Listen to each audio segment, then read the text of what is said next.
नमस्कार दोस्तों, ये देखिए अनुपमा यादव ने गोलू राजा से कर ली शादी। जी हाँ, आप लोगों ने सही सुना है। आप सबको बता दूं कि ये फोटो अभी सोशल मीडिया पर बहुत ही ज़्यादा तेज़ी से वायरल हो रहा है और इस फोटो देखने के बाद सभी लोग यही सोच रहे हैं कि गोलू राजा और अनुपमा यादव जी का शादी हो गया।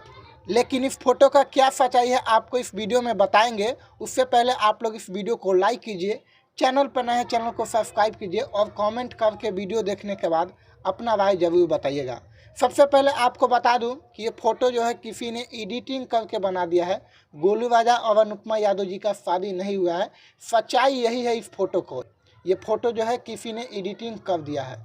आपको बता दूं कि गोलू राजा का भी शादी होने वाला है कुछ महीनों के बाद, लेकिन अभी गोलू राजा का शादी नहीं हुआ है और अनुपमा यादव जी का भी अभी शादी नहीं हुआ है। ये फ़ोटो जो है किसी ने एडिटिंग कर दिया है। आपको समझ में आ गया होगा कि इस फोटो का क्या सच्चाई है। तो फटाफट कमेंट करके अपना राय जरूर बताइए। धन्यवाद।